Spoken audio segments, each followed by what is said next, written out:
रामपुर राज्य के राजा राजेंद्र को समझ नहीं आता कि वो अपने तीनों बेटे वीर, रवि और सिद्धार्थ में से अपना उत्तराधिकारी किसे बनाए। वो उसी चिंता में ग्रस्त हो अपने बगीचे में जोर जोर से टहला करते थे। तभी उसकी बड़ी रानी अनीता बोलती है, क्या हुआ महाराज, आप इतने चिंतित क्यों हैं? क्या बताऊं महारानी, जिस राज्य को मैंने इतने वर्षों तक सफलतापूर्वक चलाया वो धीरे धीरे अवनति के कगार पर जा रहा है और मैं चाहकर भी कुछ नहीं कर पा रहा हूँ।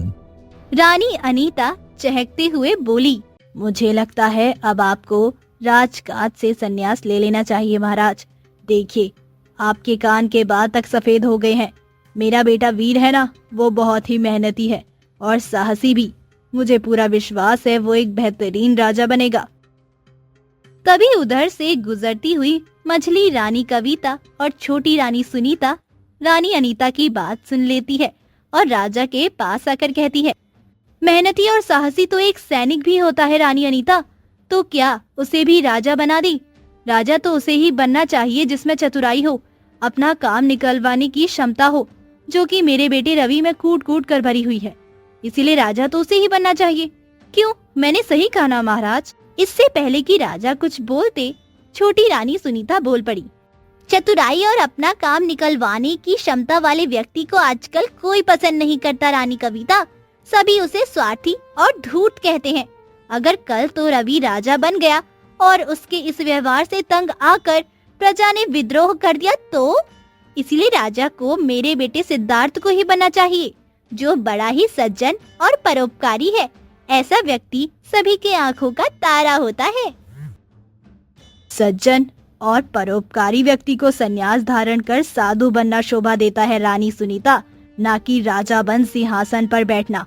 उसके लिए तो मेरे बेटे रवि जैसा परिश्रमी और साहसी व्यक्ति ही योग्य है। तीनों रानियां अपने अपने बेटों को ही सबसे योग्य मानती है और आपस में तू मैं करने लगती है, लेकिन राजा उनके बहकावे में नहीं आता और उनकी योग्यता की परीक्षा लेने की सोचता है। चुप चुप चुप, कब से देख रहा हूँ तुम तीनों तोते की तरह टाएं टाएं कर रही हो। बस मैंने निर्णय ले लिया है कि अब मुझे क्या करना है। कल तुम तीनों अपने अपने बेटे के साथ राज दरबार में आओ।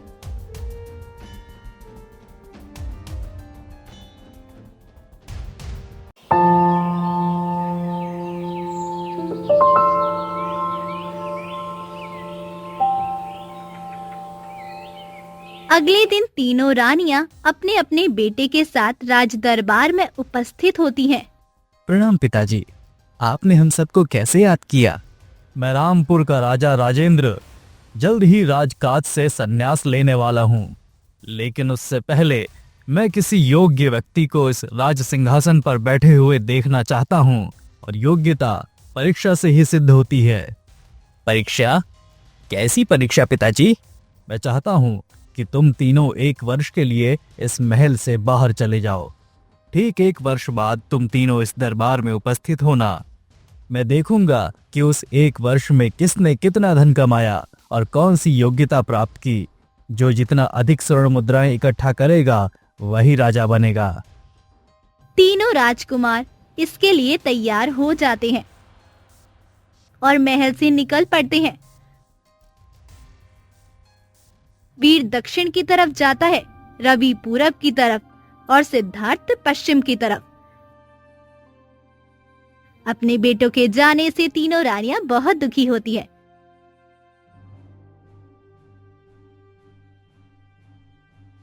एक दिन क्या हुआ रानी अनीता, आप क्यों रो रही हैं? सीढ़ियों से गिरने के कारण मेरे पिता का पैर टूट गया है महाराज। कृपया मुझे मेरे घर जाने की अनुमति दे। मैं कुछ महीनों में वापस आ जाऊंगी। ठीक है महारानी, जैसी आपकी इच्छा। तभी राजा को आगे रानी कविता रोते हुए दिखती है। अरे अब आपको क्या हुआ रानी कविता, आप क्यों रो रही हैं? मेरे पड़ोसी की माँ की मृत्यु हो गई महाराज। मैं जा रही हूँ अपने घर। लेकिन पड़ोसी की मृत्यु पर आप इतना शोकाकुल क्यों हैं महारानी? आपकी माँ जीवित है ना? आप भूल गए महाराज, वसुधैव कुटुंबकम, सारा संसार ही हमारा परिवार होता है।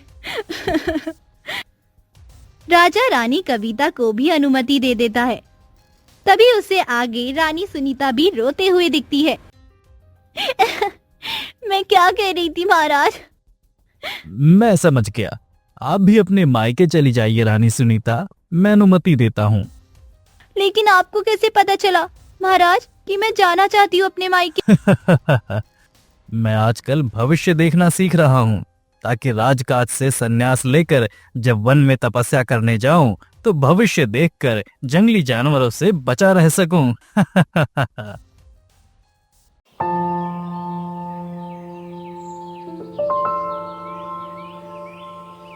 रवि कड़ी मेहनत और ईमानदारी में विश्वास करता है। वो ऊंचे पर्वतीय क्षेत्रों में यात्रा करता है, जहां उसकी नजर एक साधु पर पड़ती है जो घने जंगलों के बीच यज्ञ कर रहा था। ओम अग्ने स्वाहा इंदम अग्ने इंदम नामम, ओम अग्ने स्वाहा इंदम अग्ने इंदम नामम। तभी आकाश में उड़ता हुआ एक राक्षस साधु के यज्ञ में हड्डियां और मांस डालने लगता है। अरे दुष्ट राक्षस, तो यहाँ भी आ गया। बचाओ, कोई बचाओ, इस दुष्ट राक्षस से कोई यज्ञ की रक्षा करो। अगर ये यज्ञ सफल नहीं हुआ तो बारिश नहीं होगी। साधु की पुकार सुनते ही वीर दौड़ते हुए उसके पास पहुंचता है। अरे दुष्ट राक्षस, लगता है तू जीवित नहीं रहना चाहता, तभी सज्जनों को तंग किया करता है। रुक, अभी तेरी ये इच्छा मैं पूर्ण करता हूँ। वीर राक्षस के ऊपर जमकर तीरों की वर्षा कर देता है, जिससे उसका सारा शरीर छलनी हो जाता है और वो वहीं पर गिरकर अपने प्राण त्याग देता है। साधु ये देखकर बहुत प्रसन्न होता है। हे वीर पुरुष, तुम्हारा बहुत बहुत धन्यवाद। तुमने न केवल इस साधु की रक्षा की, अपितु समस्त गांव वालों की सूखी हुई फसलों को भी बचा लिया। साधु अपने यज्ञ को पूरा करता है, जिससे सारे गांव में बारिश होने लगती है। इस कार्य से वीर की ख्याति पल भर में सारे गांव में फैल जाती है और वो उन्हीं के साथ हंसी खुशी से रहने लगता है।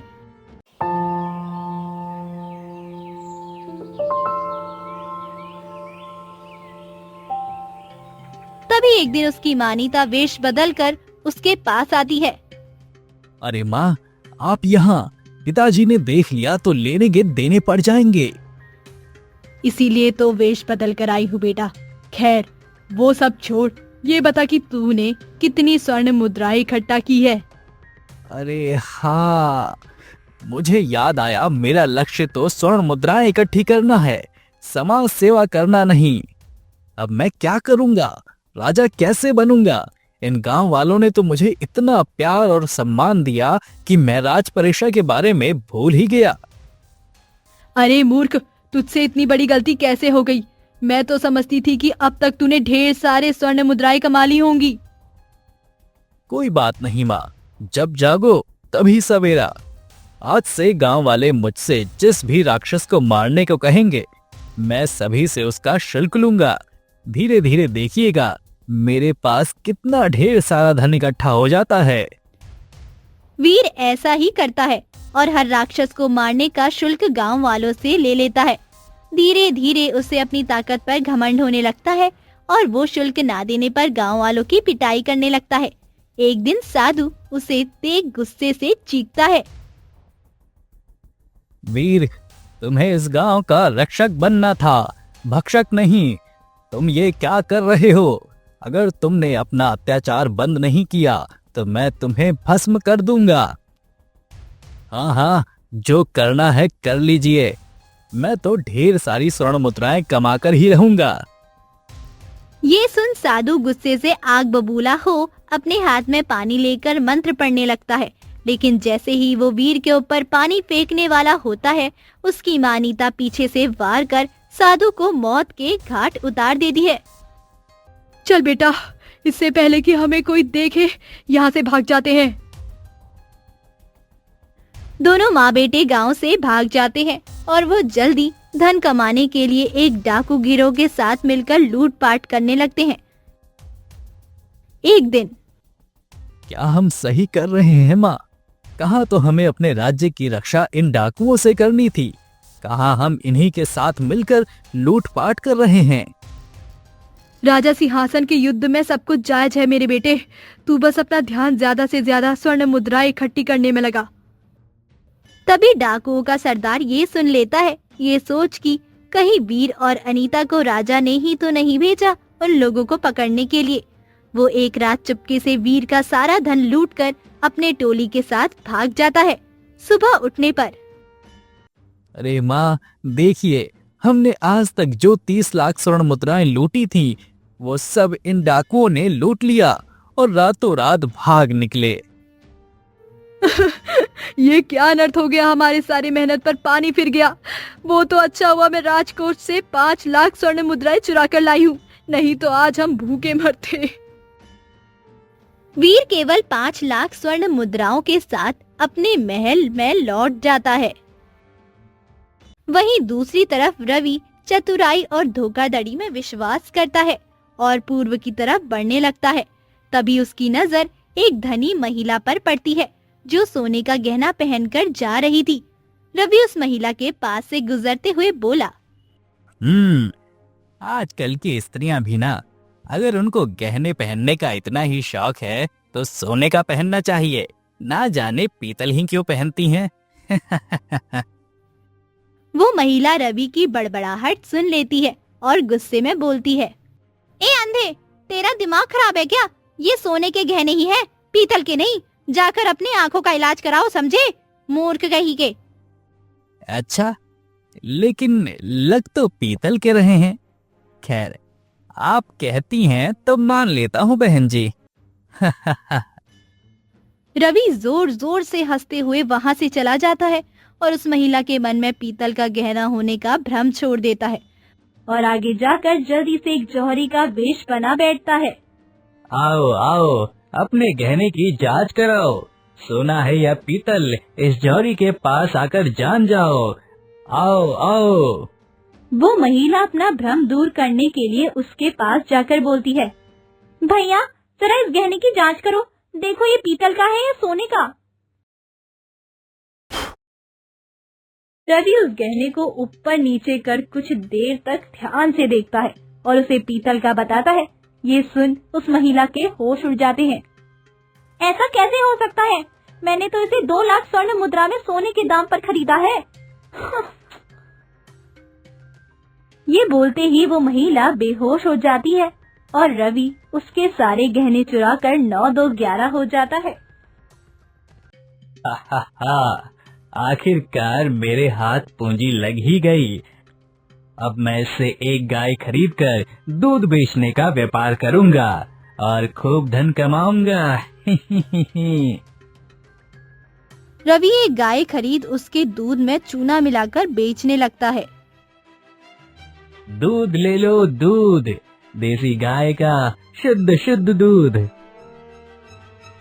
धीरे धीरे रवि का व्यापार बढ़ने लगता है और फिर वो दूध को जमाकर दही, दही को बिलौकर मक्खन, मक्खन से फिर देसी घी बना उसमें मिलावटी नारियल तेल को मिलाकर बेचने लगता है। शाबाश रवि, तूने तो कुछ ही दिनों में 20 लाख स्वर्ण मुद्राएं इकट्ठी कर ली और इतनी मुद्राएं तो तेरे दोनों भाई मिलकर भी इकट्ठी नहीं कर सकते। रवि का मिलावटी सामान खाकर लोग बीमार पड़ने लगते हैं, कितनों की तो मृत्यु भी हो जाती है। रवि पहले तो राजकर्मचारियों को रिश्वत देकर बचा रहता है, लेकिन एक दिन एक ईमानदार राजकर्मचारी उस पर 10 लाख स्वर्ण मुद्रा का जुर्माना लगा देता है। वो केवल 10 लाख स्वर्ण मुद्रा लेकर वापस महल लौटता है। तेरी की, साल भर मैंने चालाकी करके जितना भी धन कमाया था उसका आधा तो उस धूर्त राजकर्मचारी ने लूट लिया। एक बार मुझे राजा बन जाने दो, फिर मैं उस कर्मचारी से अपनी पाई पाई वसूल लूंगा।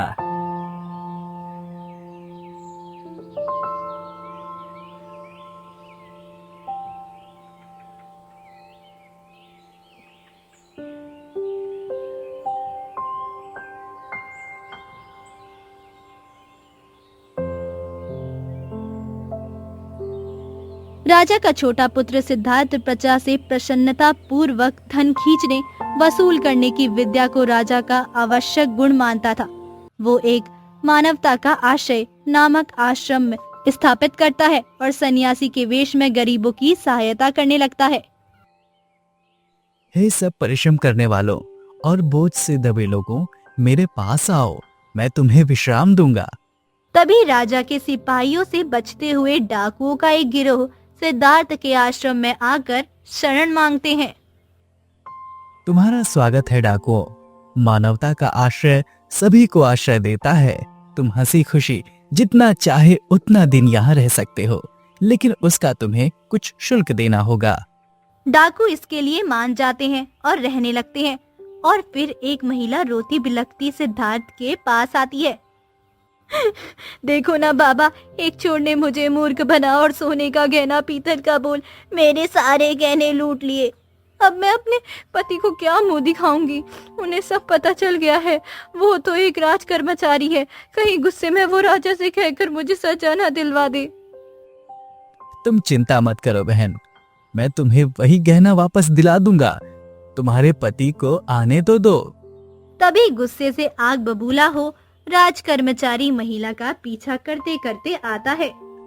सुनो भाग्यवान, सच सच बताओ, अपने खून पसीने की कमाई से मैंने जो तुम्हें सोने का गहना दिया था वो कहाँ गया? मैं बताता हूँ राज कर्मचारी जी, वो गहना कुछ डाकुओं ने आपकी पत्नी से लूट लिया था, जिसे मैंने पकड़कर अपने आश्रम में रखा है। आप चाहें तो उन्हें पकड़ सकते हैं। राज कर्मचारी अंदर जाता है और देखता है ढेर सारे डाकुओं को सिद्धार्थ ने रस्सी से बांध कर रखा है। वह उन्हें देख आश्चर्य से बोलता है, अरे ये सभी तो इनामी डाकू हैं, जिसे पकड़ने वाले को राजा ने 10 लाख स्वर्ण मुद्राएं देने की घोषणा की है। आपका बहुत बहुत धन्यवाद बाबा। ये लीजिए, अपने इनाम की 10 लाख स्वर्ण मुद्राएं पकड़िए। सिद्धार्थ खुशी खुशी 10 लाख में से 8 लाख स्वर्ण मुद्राएं लेते हुए बोलता है, ये 2 लाख स्वर्ण मुद्राएं मैं अपनी बहन को देता हूँ राज कर्मचारी जी। आप पूर्व भाग के जौहरी के पास जाकर इनके गहने छुड़वा लीजिए। इन डाकुओं ने ये गहने वहीं बेचे थे। राज कर्मचारी अपनी पत्नी के साथ हंसी खुशी वहां से चला जाता है। दूसरी तरफ सिद्धार्थ बाकी के 8 लाख स्वर्ण मुद्राएं दक्षिण भाग के उस गांव में दान कर देता है, जहां के लोग बारिश न होने के कारण गरीबी से त्रस्त थे। इस तरह राज्य के सभी भागों में सिद्धार्थ की लोकप्रियता बढ़ने लगती है और सभी उसके आश्रम को खूब चंदा देते हैं। उस डाकू से 30 लाख स्वर्ण मुद्राएं जो उसने किसी से लूटी थी, वो अब मेरा हुआ। अच्छा हुआ राज कर्मचारी को उसके बारे में पता नहीं चला। अब तो मेरा राजा बनना तय है।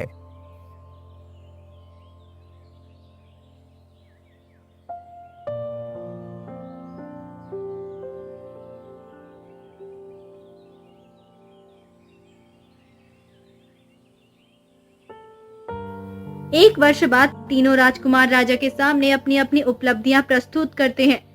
वीर अपने बहादुरी और लूट का प्रमाण देते हुए बोलता है, एक क्षत्रिय अपने बाहुबल पर भरोसा करता है पिताजी, इसलिए मैंने एक गांव में जाकर अनेक राक्षसों का वध किया। फिर डाकुओं के एक गिरोह के साथ मिलकर लूटपाट करने लगा, जिसमें मैंने 5 लाख स्वर्ण मुद्राएं कमाई। मेरा मानना है कि राजा को साहसी और लुटेरा होना चाहिए, तभी वो अपने राज्य का विस्तार कर सकता है। ये दोनों गुण मुझ में हैं, इसलिए राजगद्दी का असली हकदार मैं हूँ। तुम बताओ रवि, इस एक वर्ष में तुमने क्या क्या किया? मैंने एक महिला को मूर्ख बना उससे 2 लाख रुपए ऐंठ कर उससे दूध का व्यापार चालू किया पिताजी। मैं देसी घी में मिलावटी सामान मिलाकर बेचा करता था। राज कर्मचारी मुझे पकड़ते नहीं थे, क्योंकि उन सब को मैं मुनाफे से हिस्सा दिया करता था। मेरा विश्वास है कि राजा को बेईमान और धूर्त होना चाहिए, तभी उसका राज्य टिक सकता है। सीधे राजा को कोई एक दिन भी नहीं रहने देगा। इस तरह मैंने 10 लाख स्वर्ण मुद्राएं कमाई हैं, इसलिए राजगद्दी का असली हकदार मैं हूँ। बात तो तुम्हारी भी ठीक है रवि। और सिद्धार्थ, तुमने क्या क्या किया? सिद्धार्थ अपने 1 वर्ष का ब्यौरा देकर बोलता है। मेरा विश्वास है कि राजा का सबसे बड़ा गुण है अपनी लोकप्रियता बनाए रखते हुए प्रजा से धन वसूल करना, राज कर्मचारियों को खुश रखना, दुष्टों को मारना और किसी गरीब को भूखा ना सोने देना। पिताजी, मैंने इस वर्ष में वो सभी गुण प्राप्त कर लिए हैं और साथ ही साथ 30 लाख स्वर्ण मुद्राएं भी। राजा ने अपने मंत्री से पूछा। मंत्रीवर, आपकी क्या राय है? तीनों में से कौन राजकुमार सबसे योग्य है? महाराज, राजकुमार सिद्धार्थ ही राजा बनने के सबसे योग्य हैं। उसने 1 वर्ष में सबसे अधिक 30 लाख स्वर्ण मुद्राएं इकट्ठी की हैं। उसमें अपने गुण के सिवा बाकी दोनों राजकुमारों के भी गुण हैं। वीर की तरह एक दुर्दांत डाकू को शरण देने का साहस भी उसके पास है और रवि की तरह डाकुओं के 30 लाख स्वर्ण मुद्राएं लौटने की चालाकी भी, और जनता का ही पैसा जनता में ही लगाकर लोकप्रियता और सम्मान हासिल करने की क्षमता भी। इसलिए उसे ही राजगद्दी दी जाए।